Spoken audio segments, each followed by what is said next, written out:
Hey bookish friends!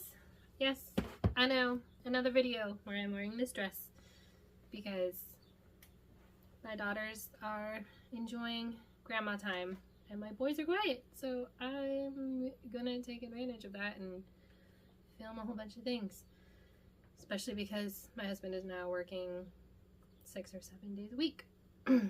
But before I get started on my TBR, I wanted to say a friend of mine and I are buddy reading The Brothers Karamazov this summer. We're going to be reading about 10 pages a day out of my copy. So by the time this goes live, we should be a couple weeks into it. But yeah. I'm also participating in 2 readathons in July. The first one is I'll be continuing to do the summer book bingo that Tiffany at Beautiful Minutia is putting on. It started in June. I've already knocked several of the prompts off, and then it's continuing through July and August. So if you want to join in, you'll still have almost 2 months left by the time this video goes up. And I'm also wanting to do the catch-up-a-thon that Krista at Books and Jams is putting on. This is going to take place from July 6th through the 20th. It's supposed to be for Book of the Month.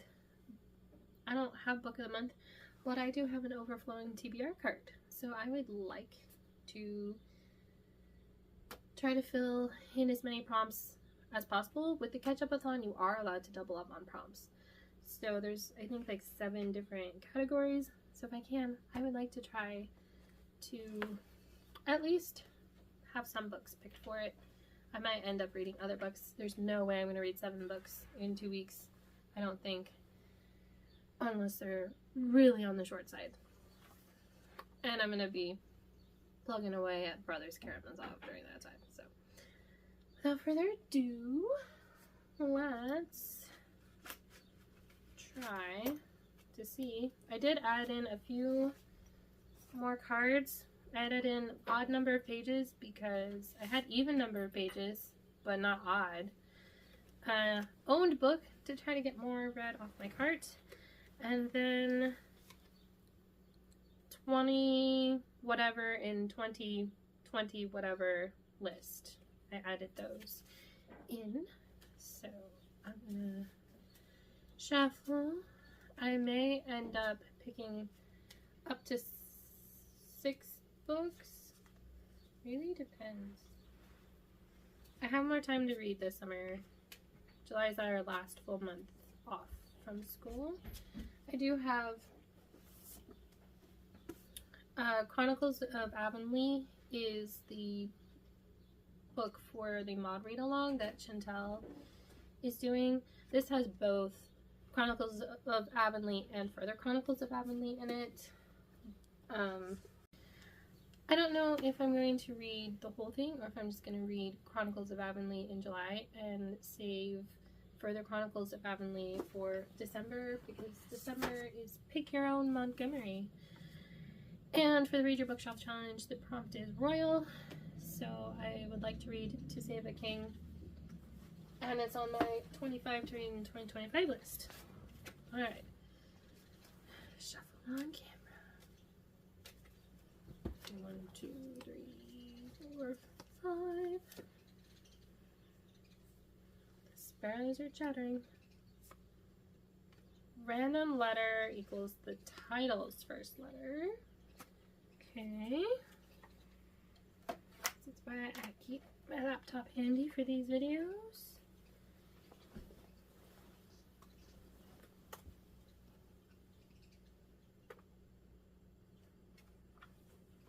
Okay.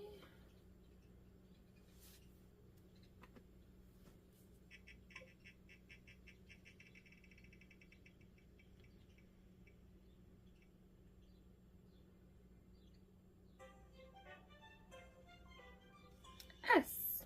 Title's first letter. T, T, T, M, D, U-A-T-G-L-H.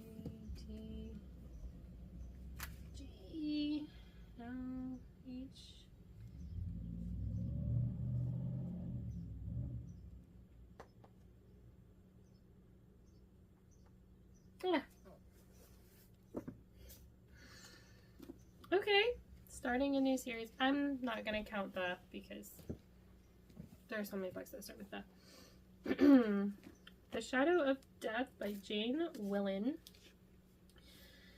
The sisters of Guanafoi Abbey have cherished their contemplative life, days spent in prayer and reflection, tending the convent's vegetable gardens, and making their award-winning organic cheese, Heavenly Gouda.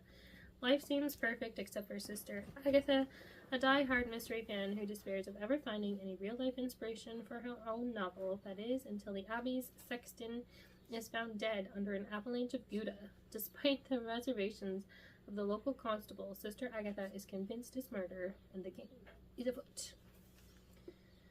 Jacob Traherne, sexton at St. Anselm Church in the tiny North Wales village of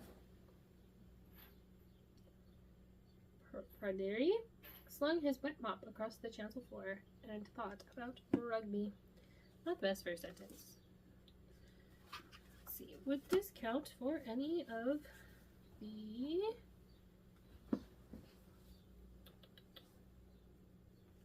Well, it could work for flowers on the cover. A garden on the cover. Family focused, friendship focused, nature focused. Illustrated cover, realistic cover. Oldest one. It's got an illustrated cover. And it's a mystery. It is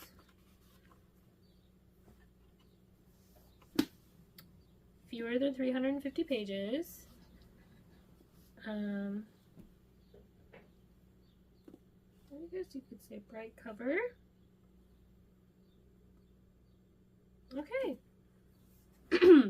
We have book number 1.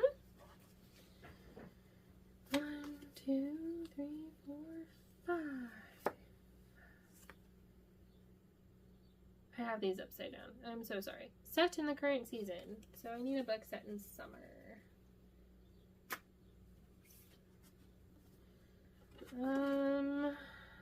Does this say?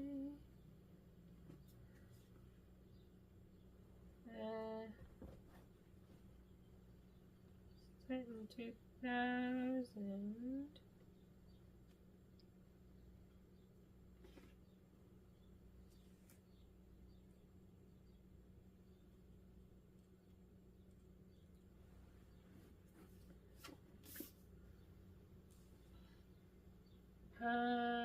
Doesn't say. Let's see. Emma M. Lyon. Ooh, May 1st through June 30th. Technically, that counts. Ha! Because the first day of summer is like June 21st. Yes! Ooh. Okay. And I can use that one for the shortest book on your TBR for Summer Book Bingo. And it's historical fiction. Yes. Okay. Awesome.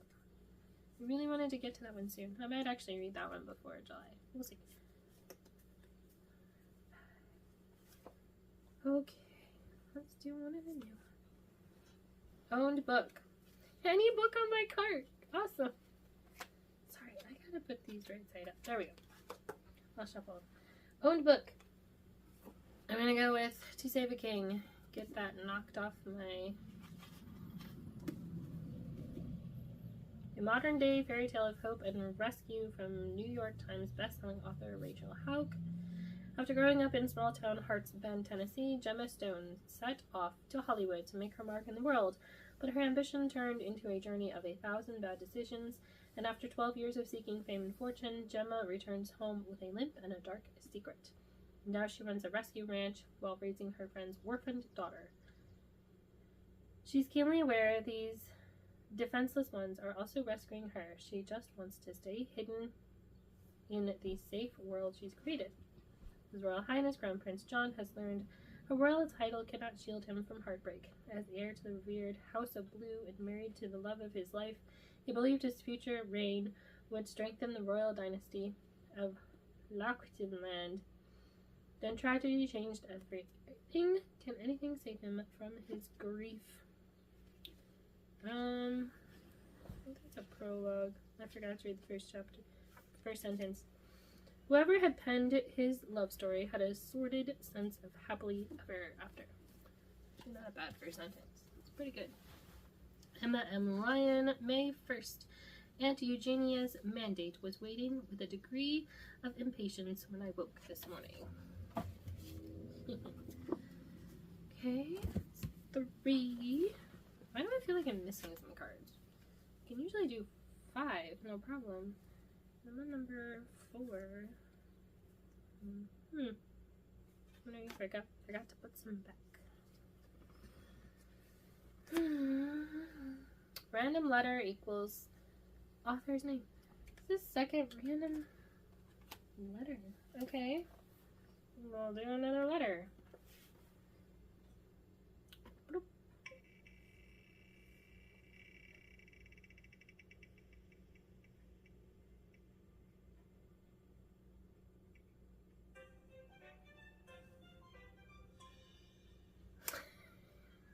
Don't have any that start with Z. I know I don't have any that start with Z. We're gonna do it again. Hope we don't get Z.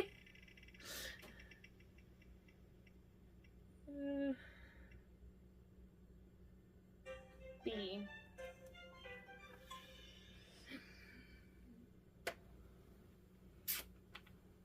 Ooh. Okay.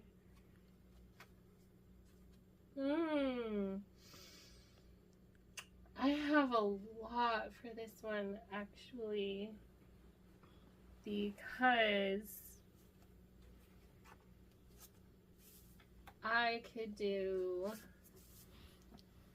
the Winteringham Mystery by Anthony Berkeley.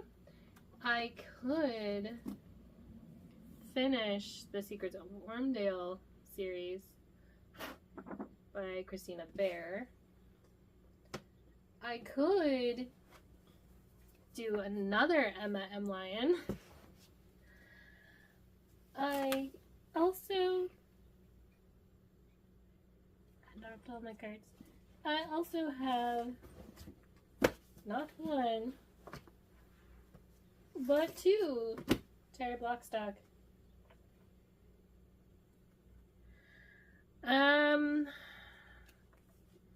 Okay. I have 1, 2, 3, 4. I have 5 I could choose from.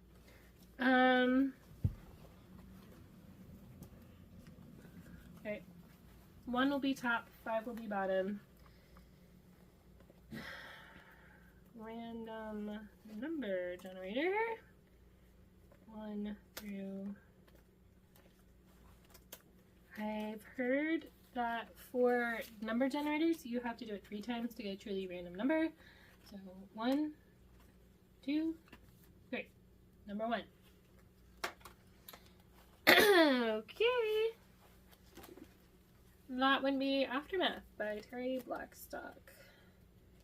This gripping new thriller will leave you on the edge of your seat. A devastating explosion. 3 best friends are at the venue to hear their favorite band. Only one makes it out alive. A trunk full of evidence. When police stop Dustin Webb with a warrant to search his trunk, he knows there's been a mistake. He's former military and owns a security firm, but he's horrified when the officers find explosives and he can't fathom how they got there. Taylor Reed's phone flashed as she snapped the selfie with her 2 friends, their heads touching and their backs to the stage. Okay, that's 4.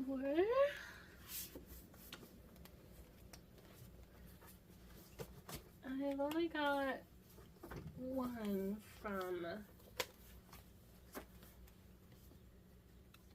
my 25 to read in 2025 list. Okay. 3 cards left. Can you read cards? Thank you. My son was nice enough to pick them up and shuffle them for me. So we'll do 1, 2, 3, 4,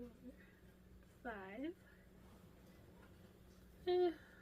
Polka dots. Most recent purchase. My most recent purchase is Emma M. Ryan Volume 4.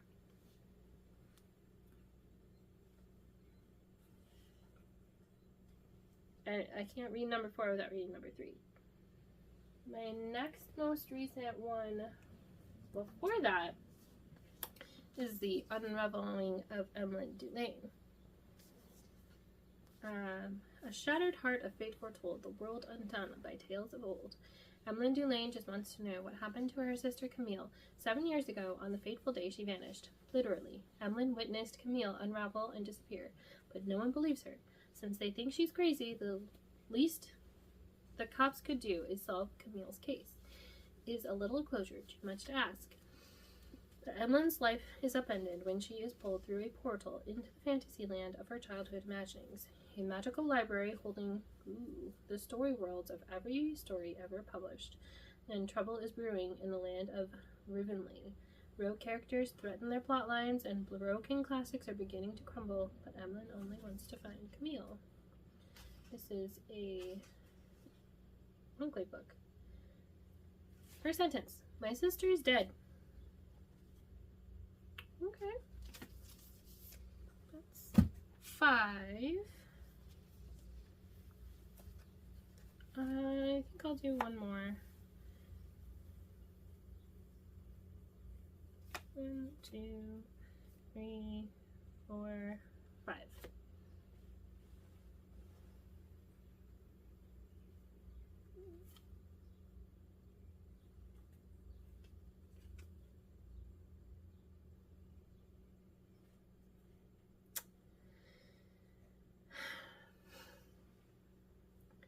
Okay, it says to buy a book from my wish list and read within 30 days.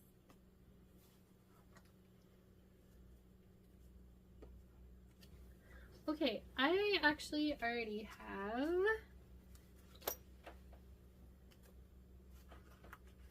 two books I ordered from Thrift Books that are on their way here. So I will pick one of those.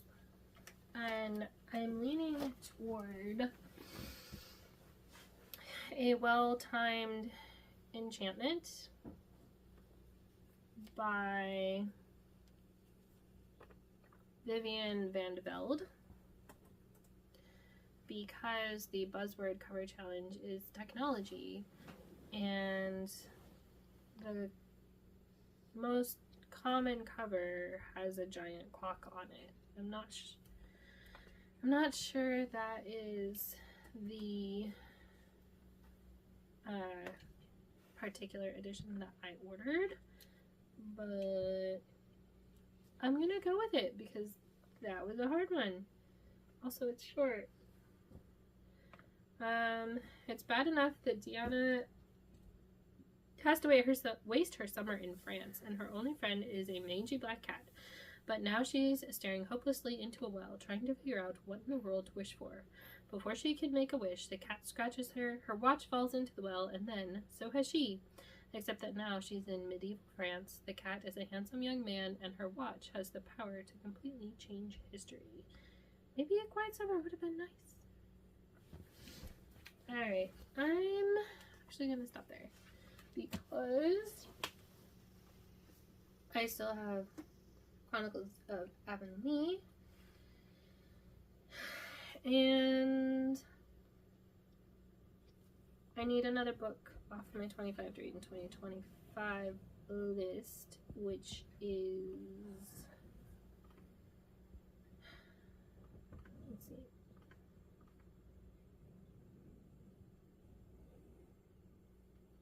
yes, I want to open that one.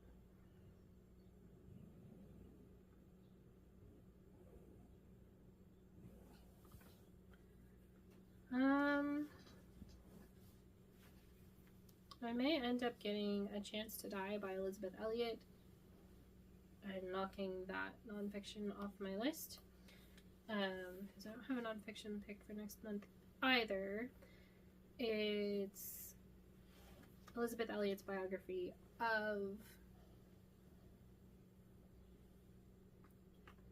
I just have her name. She was a missionary in India and to